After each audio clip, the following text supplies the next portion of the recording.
Muito bem, voltamos à nossa sessão. Vamos ao item 127 da pauta, é minha relatoria, atribuída a Owens Corning Fiberglass. Item 127, já disponibilizei esse voto e já vou partir para o seu relato. Esse processo volta para julgamento depois de ter sido convertido em diligência em fevereiro de 2019, sob a minha relatoria. E eu faço também exemplo de um outro processo que eu fiz ontem, hoje, né, do Bradesco, do Santander. Eu faço um resumo de tudo que aconteceu no processo, trago tudo que aconteceu no processo até esse momento, até para um efeito de visualização de quem manusear esse processo. Eu trago, então, o relatório da diligência, o relatório da resolução que, na época, eu redigi, né, para converter em diligência, o colegiado concordou. Eu não vou ler, porque é bastante longo, mas está aí, para quem quiser acessar o processo. Depois eu trago o voto que eu fiz na época, conversão em diligência. O que aconteceu é o seguinte, o processo foi bastante longo de direito creditório e tal, depois no voto a gente vai ver melhor. E quando o processo foi a julgamento na DRJ, a DRJ São Paulo 1, prolatou uma decisão, baixou em diligência, e esse processo foi para a delegacia de Piracicaba, para fazer, lá na DRJ ainda, para fazer diligência, informações necessárias que o julgador lá da DRJ entendeu que precisava para poder prosseguir no julgamento. E a diligência, eu até comento isso tanto no voto aqui da resolução lá em 2019, como comento hoje novamente, a diligência que foi feita, ao invés de ela esclarecer, ela mais dificultou, mais confundiu, porque as respostas foram lacônicas e os valores de retenção na fonte, tudo aquilo que foi perguntado de tributação, da receita, enfim, não serviu. A DRJ, a própria DRJ comentou que a resolução, que a diligência não foi conclusiva, mas ao invés de determinar uma nova diligência, votou, decidiu, negando o provimento. Quando o processo veio para cá, e já estava o Marco, o Evandro e o Pagano, com certeza estavam na turma, acho que a Júlia não sei se estava, eu não me conformei com isso, porque achei a diligência realmente uma singeleza, para dizer uma palavra bem suave, muito grande, e não permitiu que eu chegasse a conclusão alguma. Então, eu baixei novamente em diligência e pedi que fosse de uma forma conclusiva. Aí no meu voto, eu fiz na época, e esse processo foi à delegacia de Piracicaba novamente, e voltou agora para julgamento após o cumprimento da diligência. E eu falo sobre isso agora, já partindo para o voto, nas folhas 13. Baixados os autos para a diligência, lá em Piracicaba, a determinação foi cumprida com proficiência pela autoridade fiscal. Os dois processos que eu relatei foram muito bem feitos, as diligências. Foi feito pela autoridade fiscal que apresentou o procedimento com muita proficiência, tendo ao final lavrado a necessária informação fiscal. Eu até faço um elogio, como eu tinha feito no outro, a respeito dessa diligência, que eu achei muito bem feita, muito conclusiva, com várias nuances aí importantes que foram solucionadas. E aí eu reproduzo essa informação fiscal, que eu não vou ler, porque já vou no resumo do voto lá na frente. A diligência foi extremamente detalhada, pesquisou, analisou, pediu livros, uma verdadeira auditoria, respondeu todos os quesitos, estão aí em negrito, nas folhas 15 e 16, todos os quesitos que eu fiz na época que eu converti em diligência, foram respondidos, e aqui veio a conclusão da diligência. Muito bem, aí eu vou já para o final do voto. Folhas 19. Intimaram da conclusão da diligência, a recorrente manejou manifestação de folhas, assentindo integralmente com o teor da mesma e nas suas literais palavras, eu trago aí o que a recorrente colocou. Ela se concordou porque a diligência foi favorável a ela, com confirmação dos valores. Agora, palavras minhas. Pois bem, em face da conclusiva diligência, restando confirmados e constatados: 1. Os valores retidos na fonte. 2. Oferecimento da tributação dos rendimentos que deram origem às retenções aproveitadas pela recorrente para a composição do saldo negativo do imposto de renda que apurou, há que se reconhecer o direito creditório pleiteado e homologar as compensações até o limite do direito reconhecido. Nesse ponto, eu trago, que eu sempre trago a decisão, que é as diligências, embora não vinculem o julgador, são provas, são robustas fontes de esclarecimento, e concluo meu voto dando provimento no valor de 4.688, que é o valor original, já o que estava em discussão, porque já havia sido deferido pelo despacho decisório R$ 786 mil. Então, eu estou dando provimento integral ao recurso voluntário, porque a diligência concluiu, é só ler aí, conclusivamente nesse sentido, confirmando o valor que o contribuinte requereu. Então, não vou ler aqui a diligência, estão nos autos, mas se alguém quiser fazer algum comentário, estou aqui pronto para tentar colocar as minhas posições. A posição é essa, então, do provimento integral ao recurso voluntário. É o voto.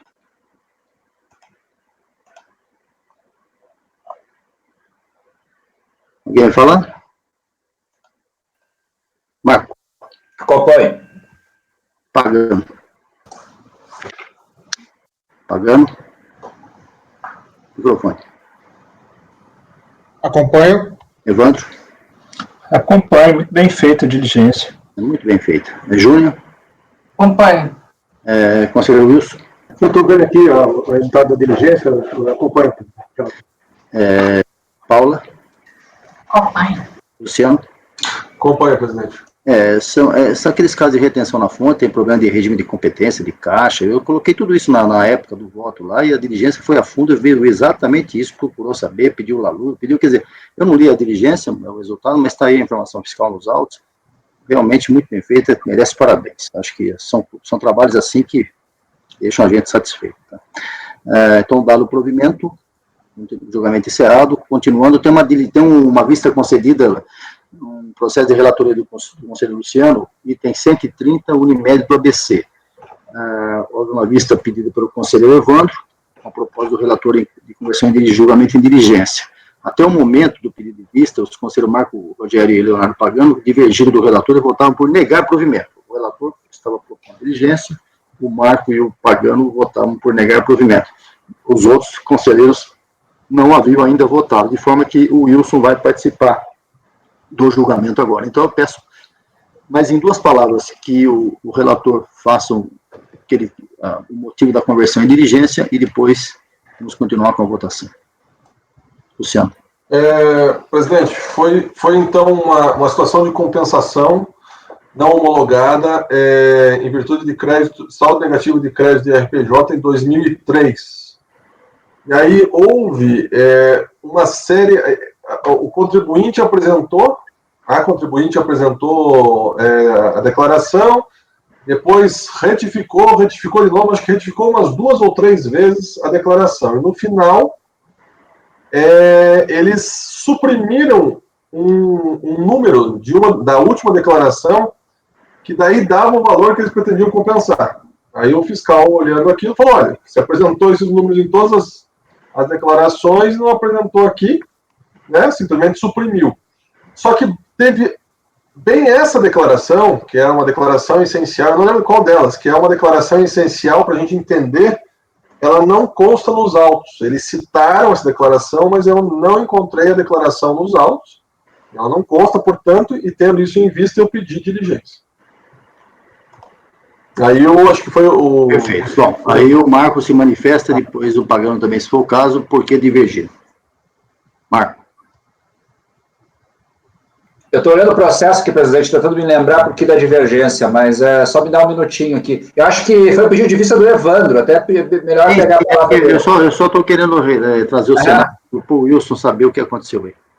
Eu estou tentando me lembrar por que eu divergi, e o Pagano acompanhou-me, agora deixa eu ver. Bom, tudo bem. Evandro, você está com a vista preparada aí para falar? De repente você soluciona a dúvida aí. Então, Marco, a gente... Um de cada vez, por favor, Evandro. O problema desse processo está nos débitos, né? O débito que o contribuinte informa, ele foi... desculpa, vamos do início. O PERDECOMP dele já tem problema, porque ele usa o fonte para compensar o imposto, a apuração do imposto do próprio ano. Então, aquilo que que era para fazer via ajuste contábil, ele usa um PERDECOMP para fazer, aí começam os problemas. A Receita Federal percebe esse problema, intima o contribuinte para ele retificar as declarações, porque os valores não estavam batendo. Ele retifica as declarações 2, 3 vezes e os valores não continuam batendo. Né? Aí a questão, essa questão é tormentosa. Né? Não vou nem entrar nessa discussão agora à tarde. A questão é se a gente teria competência para modificar, para ver ou não esses débitos. Né? E cada um tem sua opinião aqui, as turmas divergem nisso, Eu sei o que acontece aqui na turma, inclusive alguns processos meus, que eu fiz isso, acho que sessão, há 2 meses, que o contribuinte mostrou que os débitos estão errados, que ele demonstrou isso, que ele trouxe a contabilidade. Naquele caso ali, a gente baixou em diligência, tanto que uma outra solução também poderia ter sido encaminhado para a unidade, para que a unidade fizesse revisão de ofício.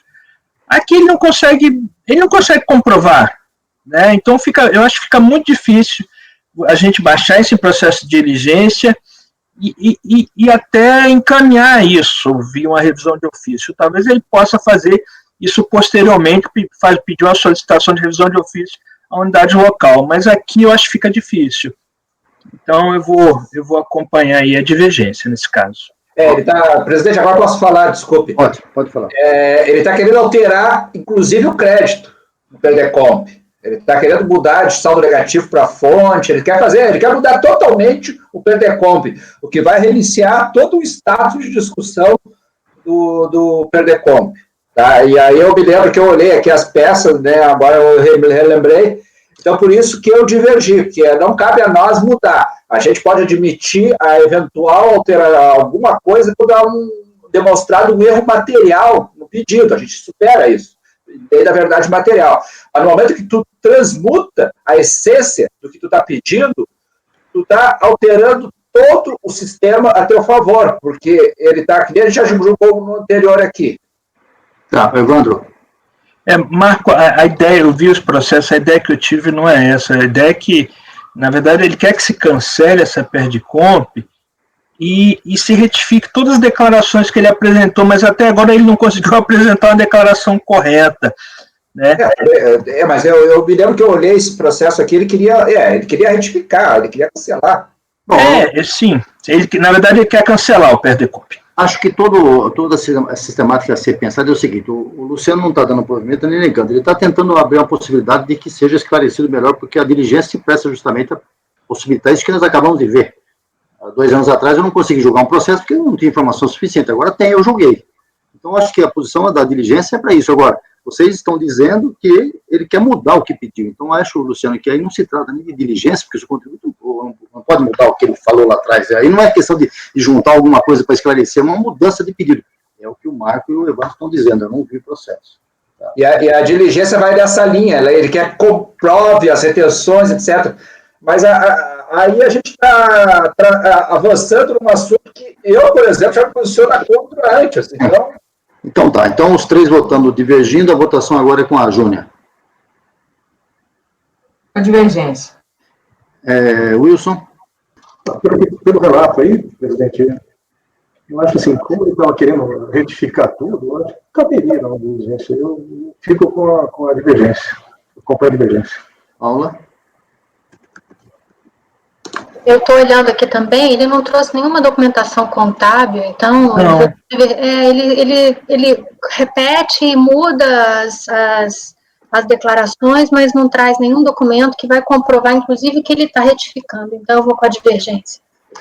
Luciano, você não poderia repensar o seu voto?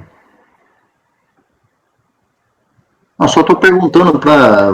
De repente, você ouvindo os pares aqui, você pode ter chegado à conclusão de que realmente a diligência seria inócua, né? É que, presidente, quando eu analisei esse processo, eu lembro bem que foi tomada uma decisão com base num documento que não estava ali. Só tem as alegações. Foi isso que me preocupou, entendeu? O documento que comprova que essa declaração, por mais que o pedido seja um pedido talvez até impossível ou difícil de ser feito, mas eu não consegui comprovar isso. A documentação não estava lá. E eles alegam, olha, aconteceu isso, e não estava lá. Então, por esse sentido. Não tem problema. Você mantém seu voto, tá ok. É coerente. Eu também vou divergir e vou nomear aí o conselheiro Evandro fazer o voto vencedor. O Evandro faz o voto vencedor desse processo. Tá. Seguindo.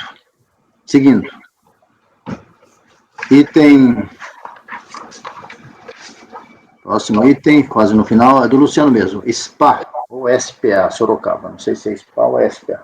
Item 142. É SPA, presidente. Então tá.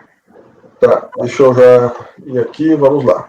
Vou fazer então um breve relato aqui, né, mais rápido que... É 142, já está na pasta. Se trata de um recurso voluntário, em virtude da decisão da RJ, que decidiu manter o crédito tributário em desfavor do contribuinte. Foi uma auto de infração em virtude de imposto sobre a renda, pessoa jurídica e CSLL dos anos 2007 e 2008. O que aconteceu aqui, presidente, foi que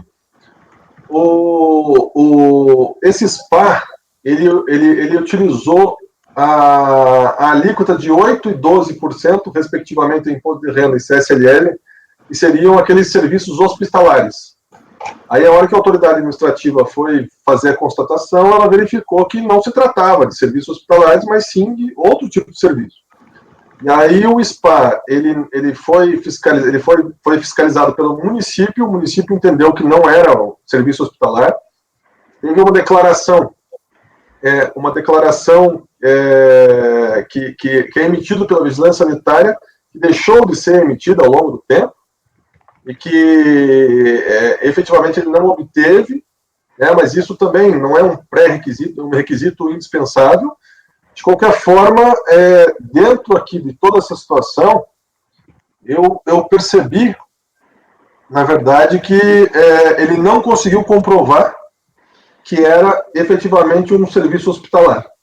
Né? Se tratava de um SPA, em virtude até aqui da questão documental. Deixa eu ler rapidamente aqui só o voto, então.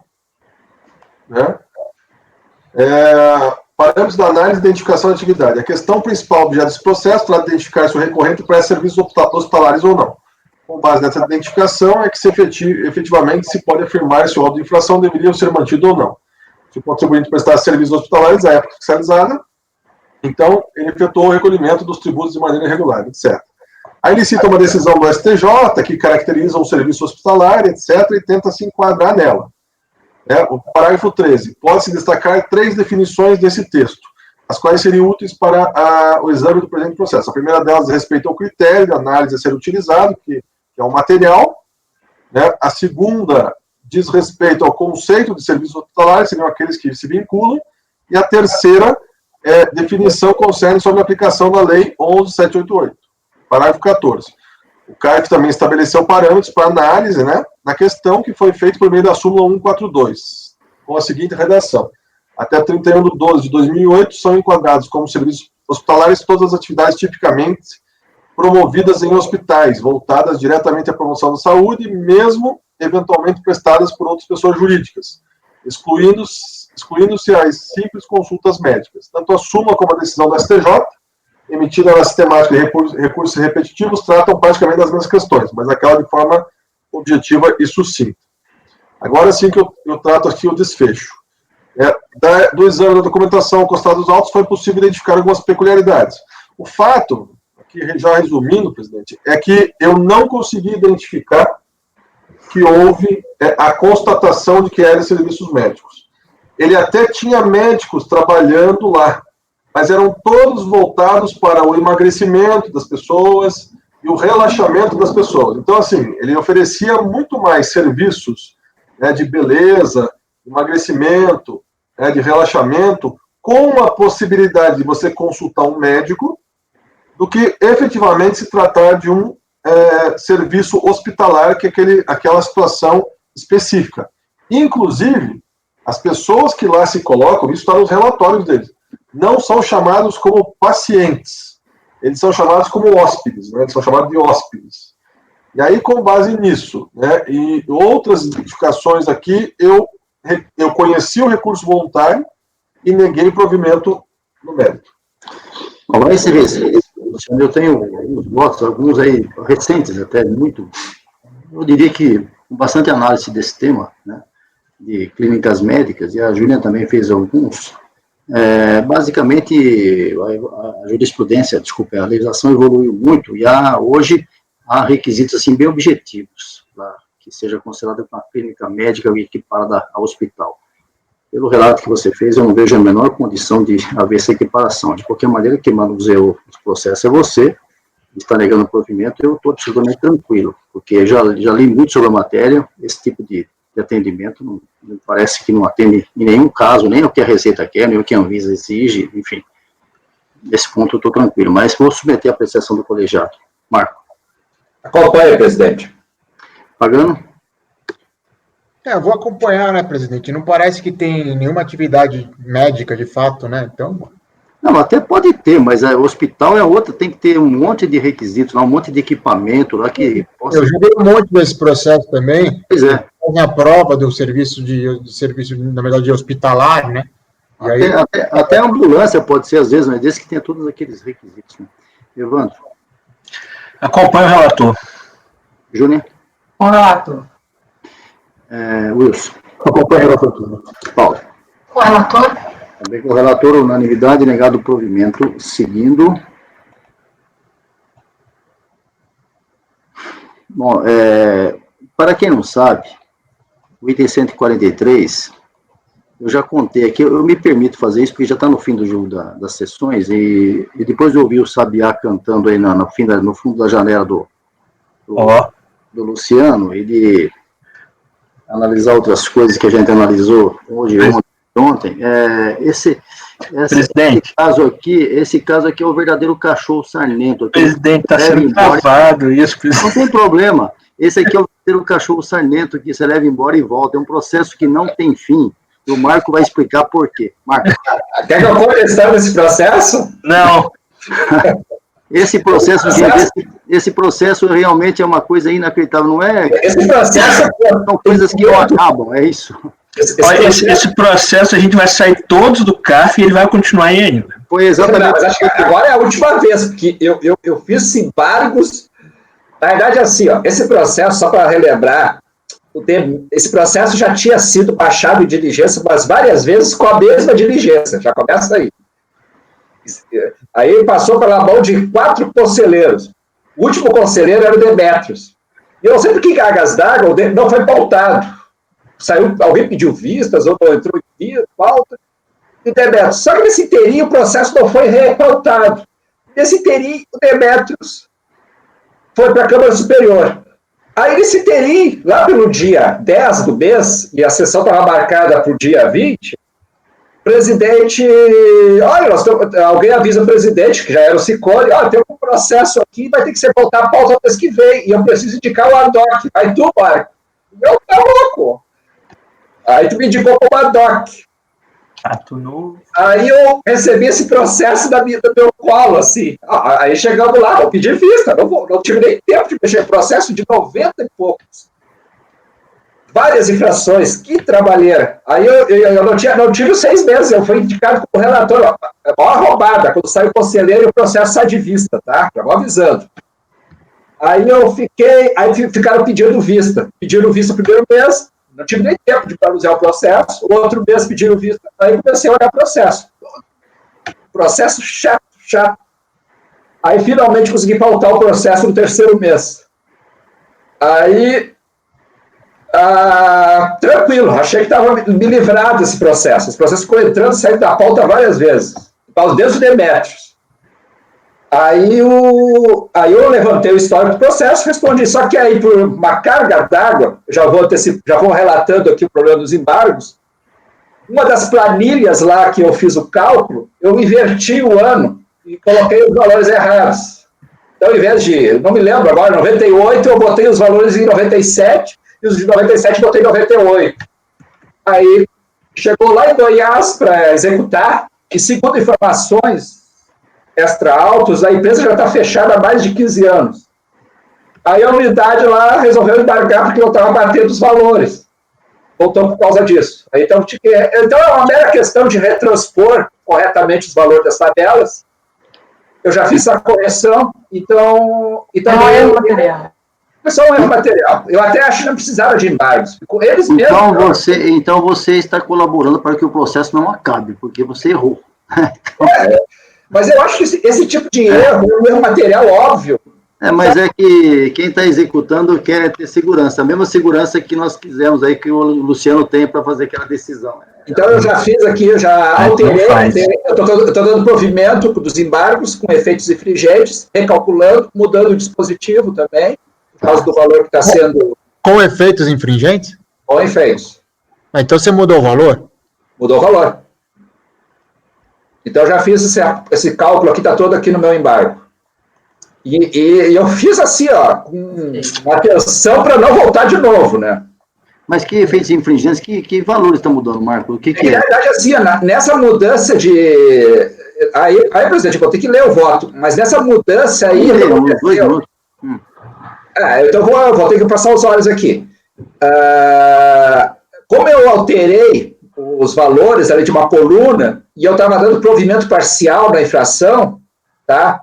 Aí o que aconteceu na hora dos cálculos lá, alterou os cálculos. E então,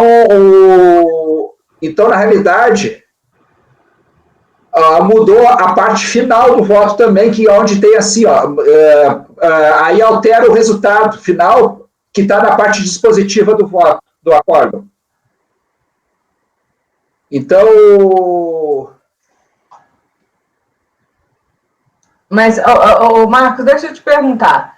O resultado da decisão, ela muda? Por exemplo, ou ela continua sendo provimento parcial? Porque aí você simplesmente sana o erro material, mas se continuar sendo provimento parcial, eu entendo que não tem que dar efeito infringente, entendeu? E não é só isso. Assim, antes era 100 e agora é 300. Isso, exatamente. Aí é simplesmente uma questão de cálculo, como você resolveu fazer, mas do ponto de vista da decisão, ela permanece a mesma. Tipo, efeitos infringentes, então, tá bom. Sem efeitos, você só vai mudar o meio do voto, não vai mexer nada. Isso, você só vai preencher a omissão, ou contradição, ou erro, ou erro material. Eu fiquei com essa visão, como eu estava alterando os cálculos, né? Não, porque aí é uma questão de liquidação. A parte do direito, da parte dispositiva, continua a mesma, do provimento parcial. Acolhe para sem efeitos infringentes e sanar as omissões encontradas. Eu diria até, Marco, que isso é um erro material mesmo, que a soma, pelo que eu vi aqui, é a soma da coluna que você vai mudar, não é isso? Exato. É um erro material esse, né? É um erro material. Pronto, vamos mudar o cálculo, mas não muda a decisão. Exato. Vamos tratar como erro material, porque se aplicar em efeitos infringentes, vai abrir vista pouco recorrente. Não vai não, pode deixar, porque não tem efeitos infringentes, é simplesmente só um ajuste aí, realmente, na parte material. Marcos, muda aí, vou colocar, então, acordo os membros colegiados por unanimidade de votos, acolher os embargos para, sem efeitos infringentes, sanar a omissão apontada. Tranquilo.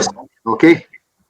Bom, seguindo, julgamento encerrado, tem dois processos, um meu e um do Luciano. Como eu estou digitando aqui, o Luciano faz o dele, depois eu encerro com o meu. É o item 146, Luciano. Coloplast.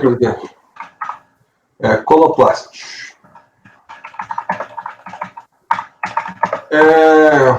Também vou fazer rapidamente aqui e já antecipo o meu voto.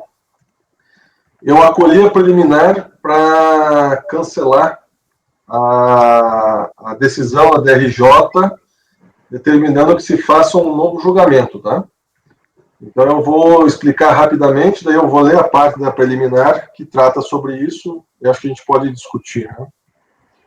Bom, foi um recurso voluntário e o que trata da decisão da RJ que manteve auto de infração, e o auto de infração foi lavrado em virtude de diferenças no imposto de renda pessoa jurídica e CSLL, em relação à glosa de despesas de veículos não relacionados com a produção ou comercialização dos bens ou serviços. A empresa apresentou, então, despesas com esses veículos, acho que eram, não recordo quantos, acho que eram 20 ou 30 veículos que ela apresentou, e aí houve glosa nisso daí. Aí, enfim, eu vou explicar exatamente ali como foi depois, né? Eles impugnaram, aí a DRJ manteve a diligência, fez uma diligência, voltou da diligência, o contribuinte foi intimado, não apresentou documentação adequada, enfim, a autoridade manteve. Daí veio o recurso voluntário. Na preliminar, eles alegaram inovação nos fundamentos da autuação por parte da DRJ. A diligência comprovaria isso. No mérito, eles alegaram que não caberia a IN 1196 restringir o que a lei não fez. A decisão da DRJ leva em consideração que os carros sedã não poderiam estar ligados à produção ou comercialização, incidência sobre os juros de mora, sobre multa indevida por falta de previsão, e requereu a anulação da decisão da DRJ. Alternativamente, requer o cancelamento dos autos de infração, bem como declarar a ilegalidade da cobrança. Eu vou para... bom, ele é tempestivo e atende aos demais requisitos de admissibilidade. Agora eu vou trabalhar com a questão da preliminar, que é lá no parágrafo 16. Em análise aos autos de infração e, consequentemente, ao TVI, é possível identificar que o fundamento utilizado pela autoridade fiscal para glosar as despesas de alguns dos veículos apresentados pelo contribuinte, que não poderiam ser deduzidas da base de cálculo do RPJ da CSLL, foi de que, abre aspas, os veículos usados pela empresa não estão enquadrados em nenhuma das condições supracitadas. Considera que os mesmos não estão intrinsecamente relacionados com a produção ou comercialização e, por isso mesmo, as despesas a eles relacionadas são indedutíveis para efeitos de apuração do lucro real e da base de cálculo da contribuição social sobre o lucro. Fecha aspas.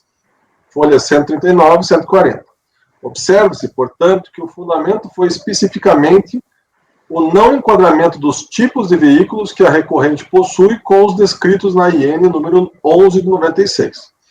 Tanto é assim que, quando o agente fiscal escreve não estão enquadrados em nenhuma das condições supracitadas, entre aspas, esses termos, ele está se referindo que os veículos não se encaixariam na descrição dos especificados pela IN, cujo texto havia sido, em parte, transcrito para o TVI. Na decisão da RJ, é possível perceber que a linha de fundamentação foi outra, a de que, para que as despesas com os veículos em questão pudessem ser aproveitadas, o impugnante deveria comprovar se os automóveis foram utilizados na produção ou comercialização de produtos. Este entendimento pode ser extraído com base em duas passagens. Uma, as folhas 1659, e outra no desfecho da decisão, a folha 1661, cujos textos são transcritos abaixo. Ainda que não se considere como exaustiva a lista incerta na instrução normativa, ou seja, exemplificativa, caberia à interessada comprovar, através de documentação hábil e idônea, que os veículos foram utilizados na produção ou comercialização de produtos. Depois, eu estou lendo só a parte que está em negrito, destacado. Não são hábeis para comprovar a utilização dos veículos.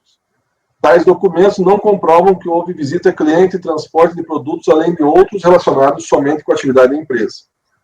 Depois, a atuação não versou sobre comprovação de despesas, mas se os veículos que geraram as despesas foram utilizados em atividade intrinsecamente realizada com a produção ou comercialização de bens e serviços. Os destaques não contam o original. Parágrafo 18. Apesar de bem fundamentada a decisão da RJ, a fundamentação foi diferente da utilizada nos autos de infração, como visto acima. Isso ocorre porque a autoridade fiscal utilizou o critério formal para identificar se haveria subsunção da interpretação da norma com a interpretação do fato, ou seja, se os veículos se enquadrariam nos tipos de automóveis descritos na lista prevista no artigo 25, parágrafo único da IN número 11 de 96. Já a DRJ entendeu que o direito somente poderia ser usufruído se fosse demonstrada a efetiva utilização dos veículos na atividade fim, ou seja, se fosse demonstrado que os automóveis tinham relação intrínseca com a produção ou comercialização dos bens e serviços, o que deveria ter sido feito por meio de comprovação de como eram utilizados. Isso revela um critério material de decisão, diferente, portanto, do critério utilizado pela autoridade fiscal lançadora. Por mais que o impugnante tenha alegado em sua defesa de que a análise da aceitação das deduções deveria levar em conta a destinação dos bens e não sua caracterização, A abordagem da DRJ não tratou de discorrer ou rebater sobre o argumento, mas de utilizá-lo como principal fundamento para sua decisão. Além disso, a questão probatória não foi discutida até a manifestação da DRJ. Trata-se, portanto, de inovação no fundamento, o que tem como efeito a limitação de defesa do contribuinte. Desta feita, entende-se que deve ser acatado o argumento do contribuinte de forma a reconhecer a nulidade da decisão recorrida, devolvendo os autos à DRJ para que profira novo julgamento. Bom, propostas já tivemos. Oi. Já tivemos alguns. Tá ruim o som, hein? Vou sair e voltar. Não é. Luciano? Já tivemos alguns casos assim há uns tempos atrás, né? Vamos voltar à matéria novamente, né? Por vez de anular a decisão da DRJ. Vamos lá, o Marco. Luciano, deixar bem claro e sintético. A decisão, o fundamento pelo que tu olhaste nos autos do TVF, do TVI, no caso, era porque os veículos não se enquadravam na lista descrita pelo artigo 25 da IN, número 1196. Então, foi um critério formal. O fiscal chegou lá e olhou assim, olha, esses veículos aqui não estão descritos naquela lista prevista pela IN número 96. A lista que tinha no artigo 25 previa lá caminhão, veículo utilitário, motocicleta, um monte de coisa. Aí ele falou, ó, esses veículos que vocês estão apresentando são veículos sedãs, né, que não cabem nessa situação aqui. São veículos para... Aí o pessoal tentou argumentar, não, mas é para os vendedores, tal. Aí o fiscal não quis saber e autuou. Quando chegou na DRJ, eles adotaram o critério material, dizendo, olha, vocês deveriam demonstrar que esses veículos, ou seja, não importa mais o tipo, vocês deveriam demonstrar que esses veículos foram utilizados na produção ou comercialização. Como vocês não demonstraram, foi o que a DRJ falou, então eu nego. Eu não dou provimento. E aí você percebe que é um critério diferenciado, porque se estava discutindo se os veículos estavam na lista ou não. Depois, se efetivamente eles foram usados na atividade ou não. A questão toda aqui é o seguinte, eu estou com o TVF aberto aqui, né? O TVF é bem claro de que a questão é que estejam intrinsecamente relacionados com a produção e comercialização de bens e veículos. Eu não abri aqui a IN ainda, mas o TVF fala assim, ó, uma das partes assim, ó. A instrução normativa número 11, de que se disciplinou as regras contidas no artigo 13, inciso 3 da 9249, prescreve seu artigo... Qual página que é, Marco? Oi? Qual página que é? No TVF, eu estou no TVF, na folha... Aí é no volume 2, se não me engano... Peraí, só um pouquinho. Na página 201, física. 201. Prescreve seu artigo 25 para que efeitos de apuração do lucro real e da base de cálculo é vedar a dedução como custo, despesas operacionais e depreciação de bens imóveis ou imóveis que não estejam intrinsecamente relacionados com a produção ou comercialização dos bens e serviços.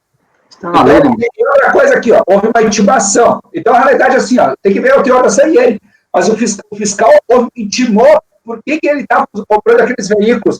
Eu acho que a IN, tem que abrir a IN aqui, mas... Marco, espera um pouquinho só. Aí, a lei já fala isso, que tem que haver vinculação direta com a atividade da empresa. Aí ele só regulamentou. É só a lei já fala isso. Isso, presidente, mas espera só um minutinho. É a 9.249. Exato, e o fiscal cita essa lei. E o TVF do fiscal sempre fala isso. Inclusive, a conclusão do TVF é essa. Tendo em vista que os veículos usados pela empresa não estão enquadrados em nenhuma das condições citadas, considera-se que os mesmos não estão intrinsecamente relacionados com a produção, comercialização. Isso, exatamente. Ele mas ele partiu da identificação dos veículos. Então, já como eles não se enquadram na lista, então eles não podem... Lista do quê, Luciano? A lista de veículos, presidente, que tem na IN. A IN prevê o seguinte, IN 11 de 96. É a IN que regulamentou. Isso. É lá no artigo 25, né?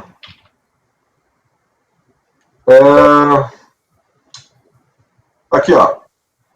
Para efeito de apuração do lucro ideal e da base de cálculo da contribuição social sobre o líquido líquido, é vedada a dedução. Inciso 1. Das contraprestações de arrendamento mercantil do aluguel. Opa, desculpa. Não, aqui, ó, 2. De despesas de depreciação, amortização, manutenção, reparo, conservação, impostos, taxas, seguros e quaisquer outros gastos com bens móveis ou imóveis, exceto se intrinsecamente relacionados com a produção. Aí o parágrafo único considera-se intrinsecamente. A linha C, os bens móveis utilizados na atividade operacional instalados em empresa. Ó, daí fala. D, os veículos tipo caminhão, caminhoneta, etc, etc. O fiscal disse o seguinte, olha, o veículo que vocês estão demonstrando não é caminhão, não é caminhoneta, não é utilitário, né? E não é utilizado em transporte de mercadoria, matéria-prima, então nem qualquer um desses está aqui, nem transporte coletivo. Então ele não se encaixa, ou seja, o critério é formal. Ele falou, olha, então não se encaixa aqui. Tá. Aí ele glosou. Isso, ele glosou. E qual é a modificação que a DRJ fez? Que você tá falando? A DRJ disse que não importa a lista, a DRJ desconsiderou se ele estava ou não na lista. A DRJ disse que eles não comprovaram que os veículos estavam sendo utilizados para a finalidade da atividade, que era a produção ou comercialização. Sim. Ok. Posso falar, presidente? Agora pode. A primeira intimação foi qual a relação de veículos que ele tem e quais as despesas. A segunda intimação, em complemento ao termo de intimação anterior, o primeiro, fica a empresa intimada a informar qual a finalidade do uso dos veículos relacionados em resposta àquela intimação. Mas qual página que está? Página 131, física. Volume 1, acho. Então, ele foi intimado. O TVF fala que a discussão aqui... primeiro, ele perguntou quais são os veículos. Depois, perguntou qual finalidade. Aí o fiscal ele respondeu com a planilha. Aí a planilha fala lá, veículo para uso de representante de vendas, não sei o quê. Não estou entrando no juízo. Aí depois ele faz um termo de verificação antes do auto de infração. Então, a folha 136 física. Ele informa para a empresa que, olha, foi apurado tais valores e eu queria o esclarecimento, tá? Aí depois ele faz o TVF. Então, na realidade, assim, ó, a discussão aqui é de mérito, não é a discussão de... A DRJ manteve a mesma linha, ou seja, ele foi questionado, o TVF fala que ele foi questionado qual é a finalidade de uso, a autoridade fiscal, aí é outra discussão, entendeu que não era uso intrínseco à atividade. Ó, página 202 da física e 229 feita pelo TVF. Ele cita o artigo da instrução normativa e no final assim, ó, tendo em vista que os veículos usados pela empresa não estão enquadrados em nenhuma das condições supracitadas, considera-se que os mesmos... Quais as condições supracitadas? As condições supracitadas são veículo do tipo caminhão, caminhoneta, utilitário, bicicleta... Mas, presidente, só cortou bem na hora que ele ia falar. Ó. Vou ler o mesmo parágrafo, Luciano. Ó. Eu acabei de ler isso. Tendo em vista que os veículos usados pela empresa não estão enquadrados em nenhuma das condições supracitadas, considera-se que os mesmos não estão intrinsecamente relacionados com a produção, comercialização, tal. Aí, logo de baixo, o último parágrafo, tendo em vista que ficou configurada a infração do artigo 13, artigos 299 do RIR, tá? Ou seja, despesa necessária. Marco, você acabou de confirmar, então. Porque, veja, ele parte da lista para dizer que eles não atendem. Não. Sim, ele fala assim, ó. Ele usou calma, gente, assim não chega a lugar nenhum, um de cada vez. Né? Ó, ele falou o seguinte, tendo em vista que os veículos usados pela empresa não estão enquadrados em nenhuma das condições supras, ou seja, não estão na lista, eles não estão intrinsecamente relacionados com a produção. O que a DRJ falou? A DRJ falou, você, contribuinte, não comprovou que eles foram utilizados na produção ou comercialização. Você percebe que foi diferente? Parte não está na lista, portanto, o efeito não entra na comercialização ou produção. Já a DRJ fala, não, vocês não comprovaram que estava na produção ou circulação. Por isso que houve alteração de critério. Espera um pouquinho só, vamos com calma aqui. Depreciação. Veja bem, o Marco está dizendo uma coisa, o Luciano está dizendo outra. Eu penso o seguinte, independente da listagem do rol aí que a IN trouxe, a lei não traz essa listagem que fala na IN, tá? E para mim, se eu estivesse fiscalizando, né, o que conta é a efetiva utilização para produzir, como está escrito na lei, a produção ou comercialização, ou seja, gerar o resultado da atividade da empresa. Ou seja, não seria possível, mesmo que fosse, no meu modo de entender, mesmo que fosse um utilitário que está listado na IN, utilizado por um filho de um dono com despesa na empresa. É um utilitário, um filho de um dono usa, que nunca vai na empresa, esse veículo não pode ser jogado da depreciação lá dentro da empresa, não tem sentido. Mesmo sendo utilitário. Em contrapartida, pode ser um carro, um sedã, que não teria essas características que estão aí, mas é usado por um gerente de vendas. Então, o ponto crucial que eu vejo, eu vou pedir vista nesse processo, não sei o que vocês querem fazer antes. O ponto crucial para mim aqui é o seguinte, se o veículo é efetivamente utilizado na produção da riqueza da empresa, que é o que fala a lei. Entendeu? Então, é isso que eu quero posicionar para vocês. Não sei o que vocês pensam, o que o Evandro pensa, mas o Wilson pensa, mas o Marcos já mais ou menos manifestou, só que parece que está havendo uma incongruência entre o que a DRJ falou, o que o fiscal falou. Então, é isso que eu queria ter o saneamento disso. Se não tem condição de fazer isso agora, eu vou pedir vista. Pode falar, Luciano.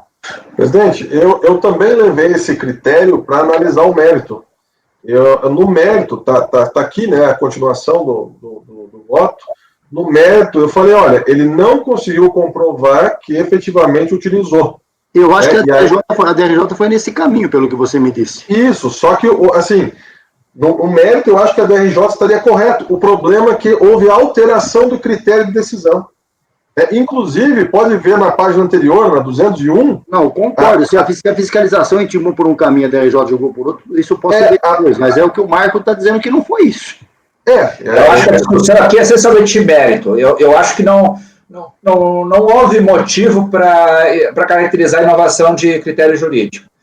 No mérito, eu posso ter até outra visão, tá? Já estou antecipando. Mas não para prejudicial. Presidente, eu posso sugerir o senhor dar vista coletiva. Eu olho, vai ser a obrigação, assim, de...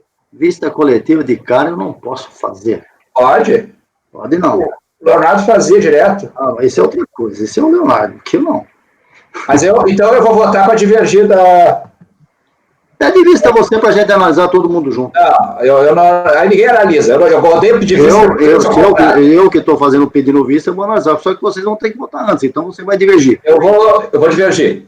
Ok, pagando. Eu estou satisfeito, eu vou com o relator.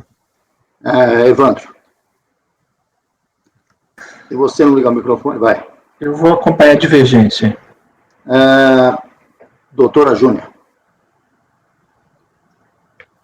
Bom, eu estou na dúvida, mas como você vai pedir vista, eu também vou dar uma olhada. Por enquanto, eu estou tendendo para divergência, mas eu queria olhar com mais cuidado. Mas então, bom, provisoriamente, tem que votar, eu vou com a divergência. Wilson. Eu li aqui o TVI, e me parece que está congruente com a posição lá da DRJ. Eu não estou verificando divergência aqui. Esse é o ponto. Eu vou com a divergência. Paula. Eu tô olhando aqui o processo também.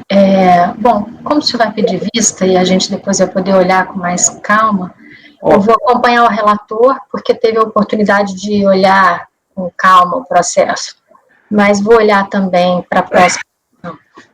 Eu acho que toda a celeuma aqui é exatamente saber se entre o TVF e a decisão da DRJ teve divergência. Acho que a impressão que eu tive, por exemplo, que você olha aqui muito rápido, a impressão que eu tive... esse é o problema, né? É que lá, ele de fato, ele não pediu essa comprovação do uso efetivo. Ele falou, olha, não é caminhão, então não pode te dar despesa. Aí a DRJ diz que ele tem que comprovar. Só que a infração que ele usou é a mesma, né? Então a minha dúvida não é nem nos fatos, é um pouco de direito ali, porque o enquadramento da infração que ele usa é a mesma. Pois é, por isso que eu vou pedir vista, acho que ainda dá tempo da gente, acho que é uma matéria interessante de se ver, porque não temos dúvida sobre o aspecto de direito, o problema é esse encaminhamento. Vai lá, Luciano, você ia falar. Presidente, só para complementar, um dos motivos que me levou a essa conclusão foi também que no TVI, lá na folha 228 ou 201, físico 228, o próprio fiscal ele coloca a lista e a marca dos veículos e a destinação. Presidente, eu só quero deixar bem claro, a divergência minha em relação à prejudicial de inovação jurídica.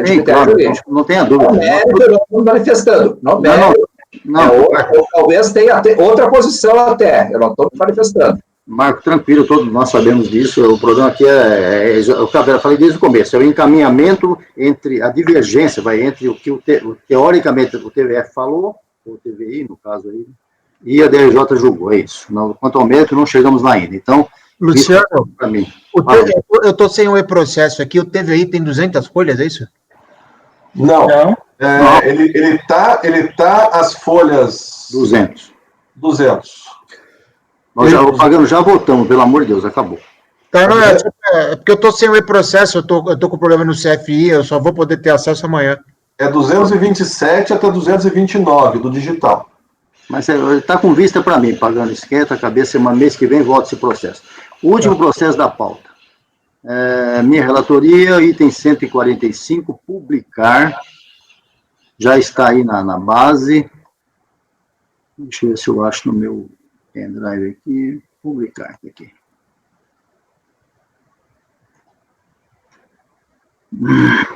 Publicar. Como são 17 horas, tem uma hora, eu vou demorar bastante, que vou ler o Pontes de Miranda, como falou, e vou trazer também o Aliomar Baleiro, aqui com todas as calmas do mundo, certo? Pode trazer. Minha vez de falar. Oi? Vou ler o Pontes de Miranda, é minha vez de falar. Então, tá bom, vamos lá. Aqui é o recurso voluntário, que é um despacho decisório, não é simples, não. Eu julguei bastante simples, mas aqui é a declaração de compensação. Derate indeferiu a declaração de compensação formulada em papel. Esse processo é muito antigo, 2003, nossa, 17 anos. Está aí o pedido de despacho decisório, com os argumentos, né, não homologou. Por sua vez, a declaração de compensação formulada em papel, folhas 3, tem essa conformação. Está aí o processo de 2003, incrível, né, 17 anos. Insatisfeito com a negativa do pedido, a contribuinte acostou manifestação de conformidade, alegando aqui a tese do 5+5. Tá? Aqui, foi para a DRJ negou, na época, né? Está aí a decisão, e o contribuinte voltou aos autos reclamando que tinha direito, que o STJ tinha se manifestado, a STF. Aí eu analiso, falo da prescrição, a tese do 5+5, né? Acerca do tema, na época, a ideia era essa mesmo, foi mudando. Eu disse que na época, estou nas folhas, no finalzinho aí do voto, folha 7, né, no comecinho do voto. Na época, nenhuma surpresa na decisão da DRJ, porque era isso mesmo que se decidia, né? A Receita pensava assim. E eu digo lá que o cenário mudou depois da lei complementar, depois das decisões que vieram, primeiro do STJ, depois do STF, né? Aí chego lá na frente, já para encerrar o voto, foi às 10. Deflui desse entendimento, que o STJ trouxe 2 marcos, e depois o STF mudou esse marco, trazendo a famosa data de 9 de junho, né, de 2005. E aí vem, já no final, a súmula CARF 91, e chego para encerrar o voto. Feitas essas digressões, pode-se voltar ao caso concreto. Segundo o despacho decisório, estou nas folhas 12, finalzinho. O prazo para o pedido da contribuinte, por se referir ao ano calendário de 97, findar-se-ia em 21/12, que é 31/12, tá errado. Findar-se-ia em 31 do 12 de 2002, protocolizar a declaração em 15 de 9 de 2003, estaria ultrapassado o prazo limite. Foi essa a decisão da DRJ e do despacho decisório na época. Bem, como visto, tal entendimento por força de tudo o que atrás se relatou foi alterado em razão das decisões do STJ e STF, consolidando-se a tese do 5+5, passando a contar de ter nova dimensão. Vejamos. Nessa linha, vou lá para a data. Nessa linha, o prazo fluiria até 31 de 12 de 2007, no 5+5. Tendo a recorrente manifestado seu ânimo em repetir-se do indébito via restituição compensação em 15 de 9 de 2003, por óbvio que não haveria óbvio se o pleito fosse estar dentro do interregno no temporal exigido. Dentro desse contexto, é induvidoso que o obstáculo oposto pela DRF, chancelado pela DRJ, deve ser afastado, devendo-se, em relação a esse tópico, dar provimento ao recurso voluntário. De outro lado, impossível nessa instância de julgamento validar ou invalidar a matéria de mérito, ou seja, a existência ou não do direito creditório requerido pela possível formação de saldo negativo do calendário 97, mas ainda homologar ou não as compensações intentadas por ser imperativo que a unidade de origem, no caso da DERAT de São Paulo, aprecie, analise por atenção acerca do pleito formulado. Deixa eu ver o que eu fiz aqui. Aqui, encerrando. Então tá. Aprecie, analise por lado de decisão acerca do pleito formulado. É mais ou menos a decisão do que o Evandro teve no caso dele. Assim, concluindo pelo exposto, voto por dar provimento parcial ao recurso voluntário no sentido de anular o acordo tal da DRJ de São Paulo e o despacho decisório da DERAT de 9 de março de 2016, determinando o retorno dos autos à unidade de origem a fim de que seja analisado o direito creditório pleiteado e a compensação pretendida pela recorrente, prolatando-se novo despacho decisório, retomando-se a partir daí o rito procedimental previsto no PAF, decreto 7235. É como voto. Então, estou mandando de voto para a unidade de origem, dando um provimento parcial para devolver lá, para que eles façam análise, superando a prescrição, decadência arguída. Ok? Dúvidas? Só um minutinho, Chico. Pode falar. Quer que eu leia o ponto de miranda? Vou ler, não tem problema. Vou pegar aqui, peraí. Tá com o Marco aí. Tá, peraí, vou pegar aqui. Vamos lá. Estou no meu escritório. Vai, Júnior, tá sem microfone, Júnior. Júnior, tá sem microfone. Fale. Por que você está anulando a decisão da DRJ? Esse é o procedimento que a gente faz sempre, para determinar que voto. Não é. Não é isso? Eu não entendi. Porque, tipo assim, é desnecessário. Você está simplesmente discordando do argumento jurídico que ela usou. Acho processo subiu. Para ver o que é e começar tudo de novo, mas acho que não. Mas a gente, desde o tempo do Caio, faz desse jeito. Anula a decisão da DRJ, até porque essa decisão está valendo. Se eu não anular, está valendo. Vai ter outra depois? E não, mas o cara, a sua substitui a da DRJ com outro critério. E quem vai ter que executar é exatamente a sua, que falou que aplica o 5+5, e aí volta tudo. Esse é o procedimento que, inclusive, inclusive o doutor Marco, aí, que já fez a manifestação dele bravo aí, chancelaram desde o tempo do Caio. Que o Caio então eu não prestei atenção. Presidente, presidente. Sim.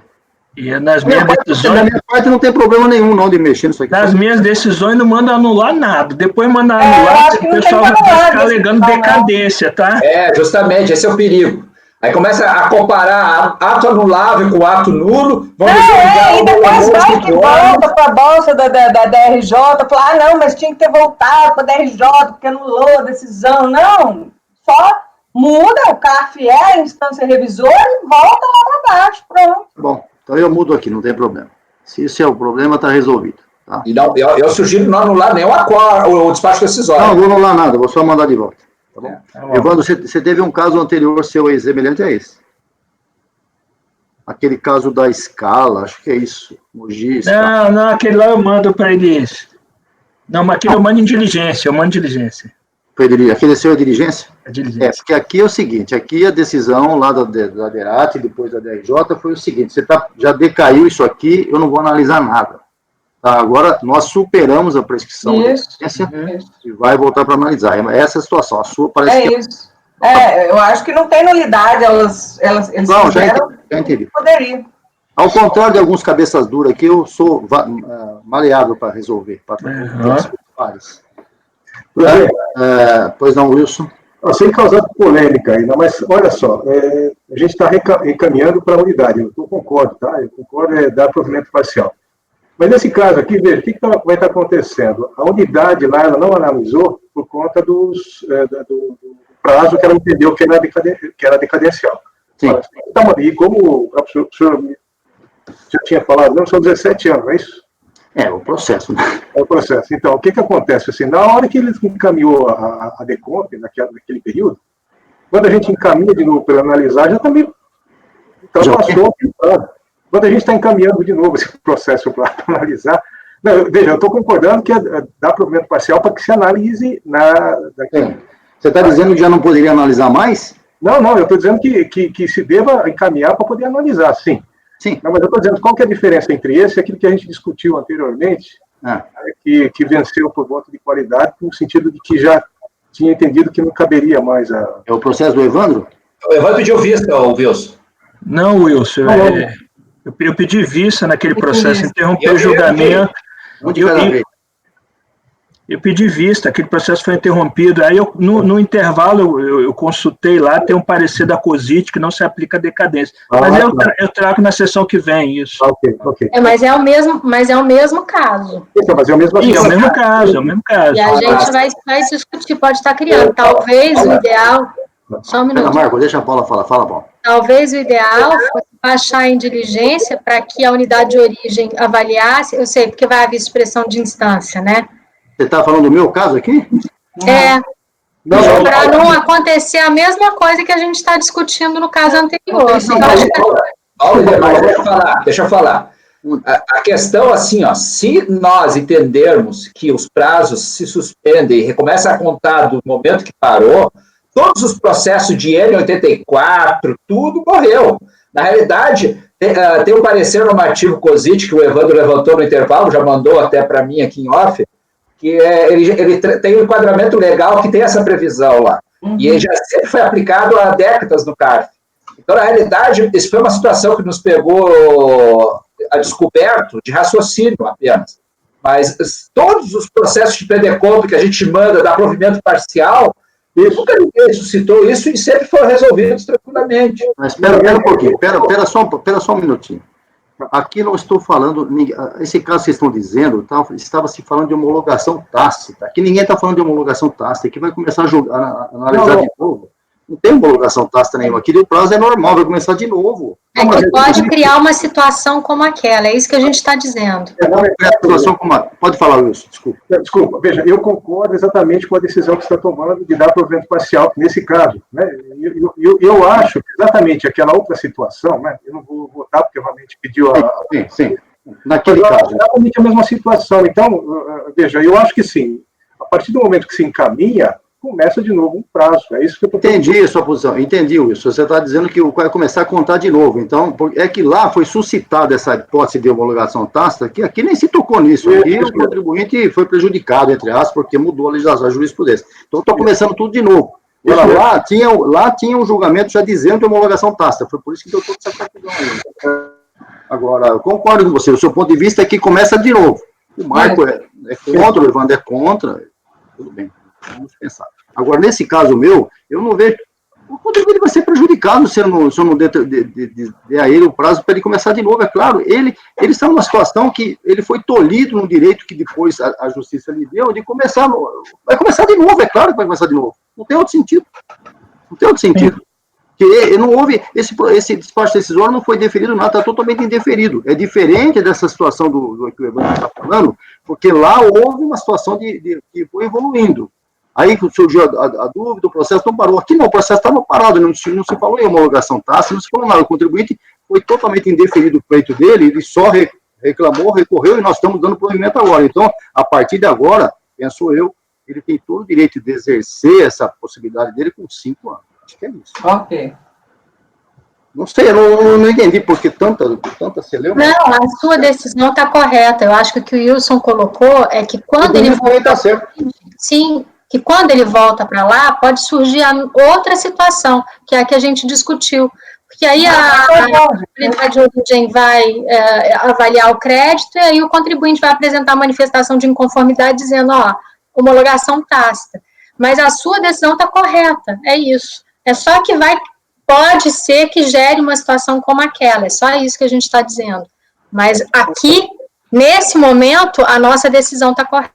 É por isso, Paula, que eu até estou acolhendo a manifestação do colegiado, dentro desse princípio, né, do colégio que nós formamos, de modificar esse final de decisão minha, embora isso já venha lá do Caio. Vocês pegam os votos do Caio, vocês vão ver, que vocês concordaram. Porque no momento que você não anula o despacho decisório, pode acontecer exatamente isso daí. Olha, já está correndo o prazo aqui, o despacho decisório está valendo lá de trás, eu quero já, está homologado. Presidente, como é que esse é o ponto. Como é que você sabe que o Caio não colocava anulo o despacho decisório? Anulava, o acordo da RJ, eu tenho certeza absoluta. Então, mas como é que você sabe que ele não escrevia anulo o despacho decisório já pensando na homologação tácita? Isso é outra coisa, você está falando do Caio, eu estou dizendo o que ele dizia, que eu respeitava muito. Depois é dele. Bom, mas enfim, eu acho que não tem sentido aqui. Eu acho que nessa situação não tem sentido anular. Presidente, eu acho que a melhor coisa que tem que fazer é reformar o despacho decisório e o acordo recorrido para afastar. Não vou reformar nada, vou só escrever o que escrevi e tirar tudo fora. Se der problema, eu já não vou estar aqui mais, vocês respondem por isso. E digo mais uma coisa aqui, o seguinte, para pensar, esse despacho decisório está valendo, vai chegar lá isso aqui, vão, entre aspas, emendar esse despacho decisório, dizendo, tá bom, era anulado, agora está valendo, está aqui o dinheiro, uma parte. O contribuinte vai dizer, esse despacho decisório já tem 10 anos, está homologado tacitamente. Ele vai fazer. Claro que vai, gente. É o direito dele, mas... Se não cancelar o despacho decisório, a primeira coisa que o contribuinte vai fazer é isso. Mas se anular o despacho, aí a homologação tácita corre o risco de estar certa. Porque aí vai começar de novo, não tem homologação tácita pagando. Bom. Não, anulação, Ciccone.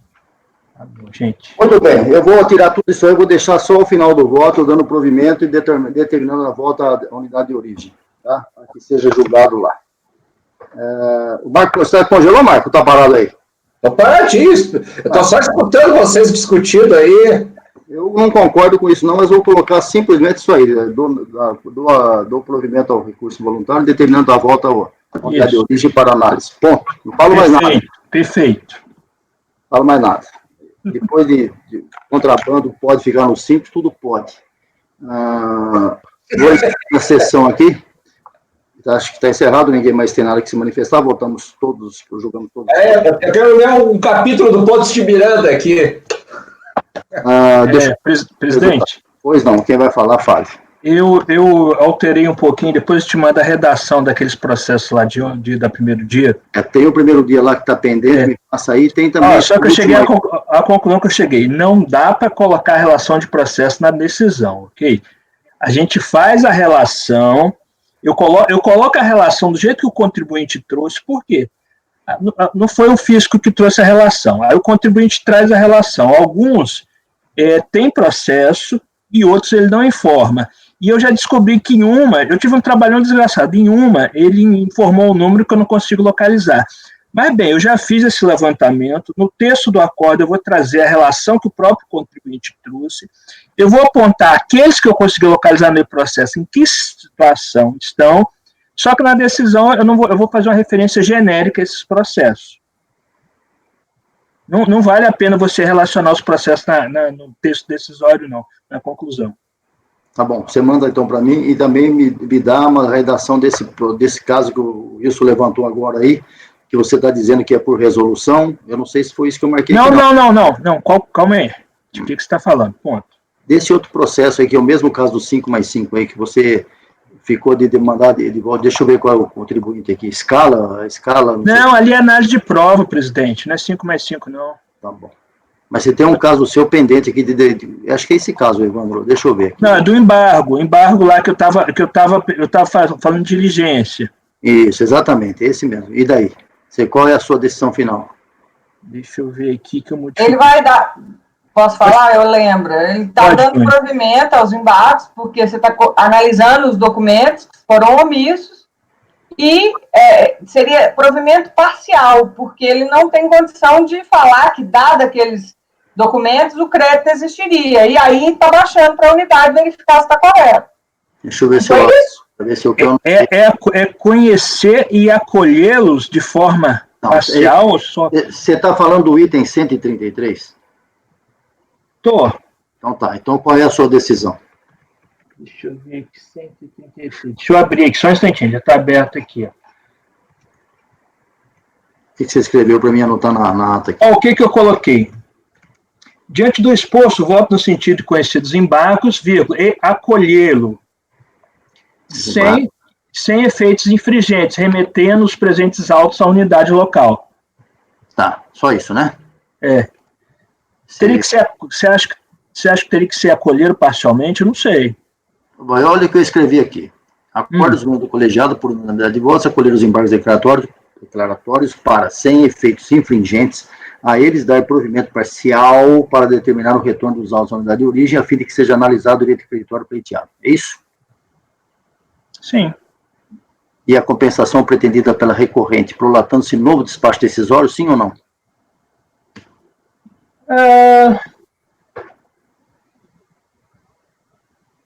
É o mesmo caso do meu. Vai prolatar novo despacho decisório, sim ou não? Não, no caso eu tinha pensado em diligência. Mas que é um acórdão. É que no caso do Evandro, a diligência pode ser provimento parcial para novo despacho decisório também, mas a gente, no nosso colegiado, tem adotado a postura de diligência nesses casos. É diligência. A gente tem adotado provimento parcial só naqueles casos da IN 84, os 10, 5 mais 5. Vai ser diligência aqui? Sim. Vai ser diligência, então? Vai. Peraí, deixa eu só anotar esse resultado aqui para não ficar pendência para depois. Espera um pouquinho só. Consultora escala. Então, vamos lá. Unanimidade de votos, converter o julgamento em diligência. Então, acolher os embargos. E não vai prolatar novo despacho decisório. Vai parar só no analisar do direito creditório e a compensação pretendida pela recorrente. Só? Isso. Ok, tá bom. Então, esse aqui está encerrado. Só um comentário. Pelo que eu li no parecer COSIT, mesmo em diligência, se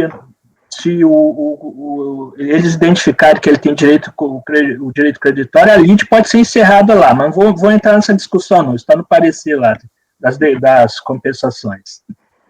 Tá, beleza. Então está feito também. E outro caso que você falou, aqueles 5 processos que você tinha do primeiro dia que está pendente. Depois você me passa o texto, então, que eu vou colocar. Passo. Tá? Eu só adianto que vai ser um texto genérico, porque eu cheguei à conclusão que não...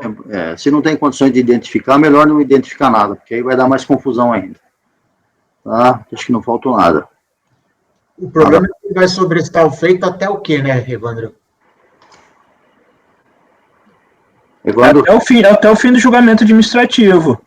Mas de qual? Do quê? De qual processo? Isso que é o problema. Dos processos de compensação das estimativas. Que não estão indicados. Mas então, ele traz a relação pagando. O problema é que não é, eu só estou falando, o próprio contribuinte traz a relação. Eu vou deixar isso no relatório. Eu só acho que não é seguro isso você trazer na conclusão.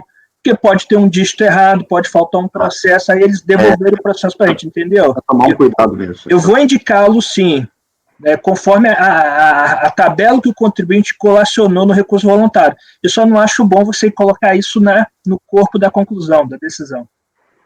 Perfeito. Bom, está encerrado, né, gente? Ok? Bom, agradeço a todos. Desculpem alguma coisa, né? O cansaço vai chegando em todos, mas cumprimos a nossa pauta. Agradeço o Wilson pela presença mais uma vez. Espero que volte mês que vem, né? Até porque vai formando aí um entrosamento com o colegiado, né? Bom fim de semana. Então vamos agradecer, vamos encerrar. Agradeço a todos a presença. Marco, boa tarde. Boa tarde, obrigado por todos. Pagano. Obrigado, boa tarde a todos. Evandro. Obrigado, boa tarde a todos. Júnior. Boa tarde, bom fim de semana. Vamos tomar uma cervejinha agora que está um calor. Wilson. Obrigado, presidente. Obrigado, colegas, pela oportunidade. Obrigado pelo apoio. Júnior. Obrigada. Paula. Obrigada, gente. Bom final de semana, bom descanso. Luciano. Valeu, gente. Um grande abraço. Bom final de semana. Eu agradeço a todos, agradeço a Janaíne que nos deu apoio em Brasília. Muito obrigado, Janaíne. Estamos encerrando as sessões do mês de setembro. Uma boa